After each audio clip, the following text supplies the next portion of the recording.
Okay, good evening, everybody. My name is Gavin, and I'm a concierge. Today, I'm coming here because I have 6 doubts, which I believe if I get the right answer, I'm ready to convert and accept to Islam.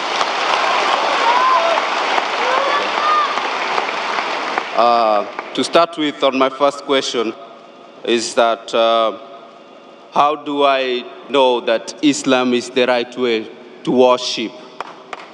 And I will follow that question with the second question, which goes like, how do I know that the message I'm conveying is going to God?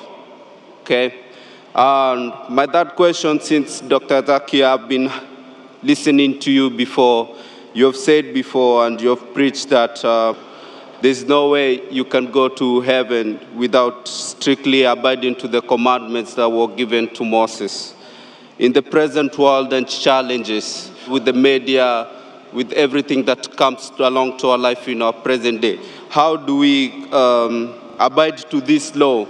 And does God forgive you if you repeatedly make mistakes and repent? Brother wants to give in 2 parts. He wants to ask 6 questions. The first 3 questions, brother asked, that how do I know in Islam the worship is correct? It can be understood as how we worship in Islam, is that correct?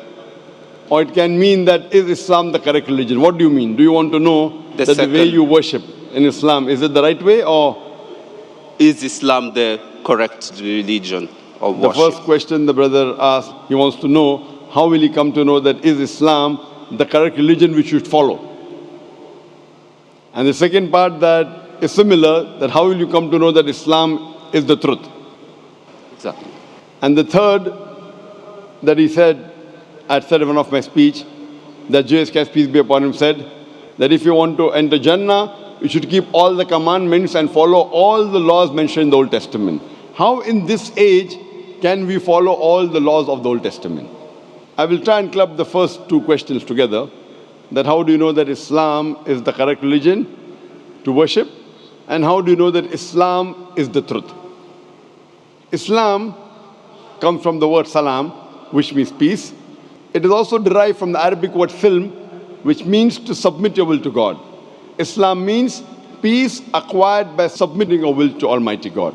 And for any book to claim that it is a message from God, for any religion to prove that it is from Almighty God, this revelation, this book, this religion should stand the test of time. Previously, it was the age of miracles. And the glorious Quran is the miracle of miracles. Later on came the age of literature and poetry. Muslim and non-Muslim Arabic scholars alike, they claim the glorious Quran to be the best Arabic literature available on the face of the earth. But today, if a religious book says in a very poetic fashion, the world is flat, will a mortal man believe? But natural, no. Because today is the age of science and technology. So if we put this test of science and technology to all the religious scriptures that we have today,